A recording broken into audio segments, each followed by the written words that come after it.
Hello everybody, welcome back to my channel Ad Infinitum by Ilsa Khan. If you are new to this channel, hey, I'm Ilsa Fatma. I deliver lectures on legal topics, so I would appreciate if you take a moment to subscribe my channel. As I have been asked by many people to deliver a lecture on stages of trial, so in this video I'll be dealing with that. In my previous video, I have already dealt with the types of trial. So we have warrant cases, we have session cases, we have summary cases, we have summon cases. So we'll be starting with the warrant cases. The warrant cases, it is defined under section 2X of the Code of Criminal Procedure. It is the case which relates to offences which are punishable with death, life imprisonment or imprisonment for more than 2 years. It is triable by the magistrate either by filing FIR before the police officer or by filing complaint before the magistrate. It is initiated by two processes, either by filing FIR before the police officer or by filing complaint before the magistrate. So, if the magistrate is satisfied that the offence is punishable for more than 2 years, then it can be transferred to the session court. And this process of transferring the case to the session court is known as committing it to the session court. So, we'll be studying certain important features of warrant case. Charges must be mentioned in the warrant case. The personal attendance of accused is mandatory. A warrant case cannot be converted into summon case. The accused can examine and cross-examine the witnesses more than once. The magistrate should ensure that section 207 of CRPC is fulfilled. Section 207 of CRPC include the supply of FIR, police report and all the evidence recorded or any other relevant document to the accused ताकि वो खुद को defend कर पाए. So first we'll be studying different stages of trial in warrant cases. वैसे cases जो पहले initiate होते हैं FIR से. सबसे पहले क्या होता है उन cases में FIR, फर्स्ट इन्फॉर्मेशन रिपोर्ट. कोई भी कॉग्निजेबल ऑफेंस हुआ तो first information report is lodged before the police officer. First information report registered होती है और जैसे ही रजिस्टर होती है criminal case comes into motion. FIR is given by someone जो भी aggrieved person है to the police officer relating to the commitment of a cognizable offence. फिर investigation होता है. Next step after filing FIR, इसमें investigation process होता है. Investigation कौन करता है? Investigating officer. इसमें पूरा conclusion होता है कि सारे facts को उन्होंने examine करे हैं, सारे evidence लिए, सारे document लिए, सब चीज़ को करके उसका एक conclusion बना दिया जाता है पुलिस रिपोर्ट के फॉर्म में. It is given to the magistrate. फिर अगर मैजिस्ट्रेट को लग रहा है कि कोई केस नहीं बन रहा है तो एक्यूज को डिस्चार्ज कर दिया जाता है. अगर कोर्ट को लग रहा है कि केस बन रहा है तो क्या किया जाता है? चार्जेस फ्रेम होते हैं. After considering the police report और अदर इंपॉर्टेंट डॉक्यूमेंट अगर लग रहा है कि accused has committed the crime, he is not discharge, तो कोर्ट क्या करती है? चार्जेस फ्रेम करती है उनके ऊपर. Charges are framed in writing. क्या क्या उनके ऊपर एक्यूजेशंस हैं, क्या क्या एलिगेशंस हैं, कौन कौन ऑफेंसेस किए हैं उन्होंने. फिर उसके बाद प्ली ऑफ गिल्टी होता है. सेक्शन 241 में क्या होता है कि अगर एक्यूज ने अपनी गिल्टी कबूल कर दी, अपनी गिल्टी प्लीट कर दी, कोर्ट को ये इंश्योर करना पड़ता है कि उसने अपनी गिल्टी जो वो प्लीट कर रहा है वो वॉलंटरीली कर रहा है, विदाउट किसी और के फोर्सफुली, मतलब कोई और उसको मतलब फोर्सफुली से नहीं करवा रहा है, खुद से वॉलंटरीली कर रहा है. कोर्ट के डिस्क्रिशन के ऊपर है.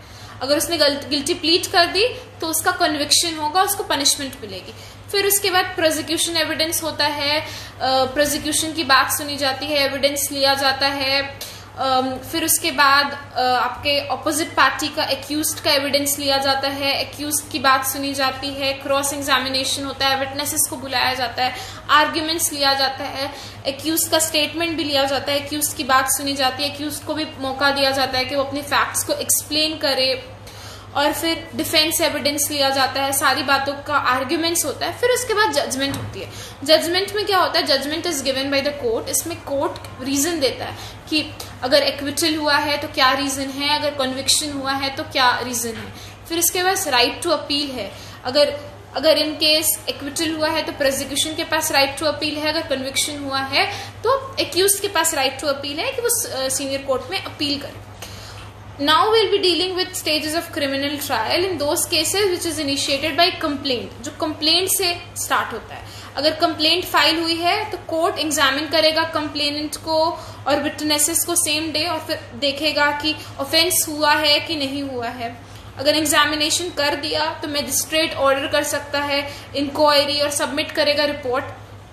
फिर उसके बाद एग्जामिनेशन के बाद अगर उसको लग रहा है कि जेन्युइन बात नहीं है तो कोर्ट को केस को डिसमिस कर देगा। अगर एग्जामिनेशन के बाद उसको लग रहा है कि जो भी एलिगेशन इम्पोज हैं इंक्वायरी रिपोर्ट में जो भी बातें हैं वो जेन्युइन है तो केस आपके चलते हैं, मतलब उसके बाद प्रोसिक्यूशन के एविडेंस, डिफेंस के एविडेंस सबको लिया जाता है और केस आपका होता है। अब समन केसेस में क्या होता है? Summon cases is defined under section 2W of criminal cases. ये वैसे ऑफेंसेस हैं जिसमें पनिशमेंट मिलती है 2 साल से कम पनिशमेंट मिलती है।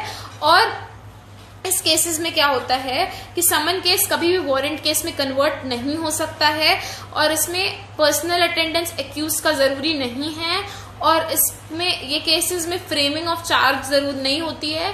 चार्जेस जो लगते हैं वो ओरल ही बता दिए जाते हैं और एक्यूज को बस एक बार अपॉर्चुनिटी मिलती है क्रॉस एग्जामिन करने की विटनेसेस को। तो इसमें क्या क्या होता है? प्री ट्रायल होता है, प्री ट्रायल में FIR और इन्वेस्टिगेशन प्रोसेस होता है, फिर चार्जेस होते हैं।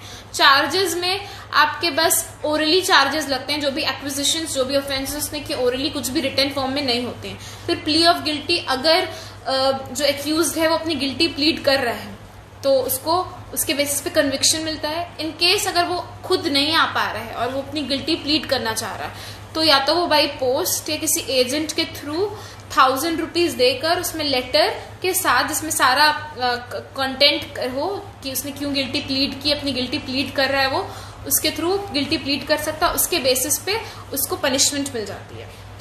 और प्रोसिक्यूशन होता है, डिफेंस एविडेंस लिए जाते हैं, फिर उसके बेसिस पे जजमेंट दिया जाता है। फिर समरी ट्रायल में क्या होता है? समरी ट्रायल वैसे केसेस में होते हैं जिनको हमको समरी डिस्पोज करना है, 1-2 हियरिंग के बाद डिस्पोज करना है। उसमें पनिशमेंट मैक्सिमम 6 मंथ्स की मिलती है। ये ऑफेंसेस वैसे ही होते हैं जिसमें पनिशमेंट 6 मंथ तक की मैक्सिमम मिलती है और इट इज ट्राइड समरीली। इसमें यही होता है कि स्पीडी डिस्पोजल ऑफ केसेस के लिए। समरी ट्रायल जो होते हैं, प्रोसीजर जो फॉलो होता है समरी ट्रायल में, it is similar to summon case. Imprisonment up to 3 month can be pass और in the judgment of summary trial जज रिकॉर्ड करेगा सब्सटेंस ऑफ एविडेंस, एक ब्रीफ स्टेटमेंट कि किस वजह से कोर्ट ने ये स्टेटमेंट दी। That's all for today's video. I hope you liked this video and if you have any queries, do comment in the comment section below.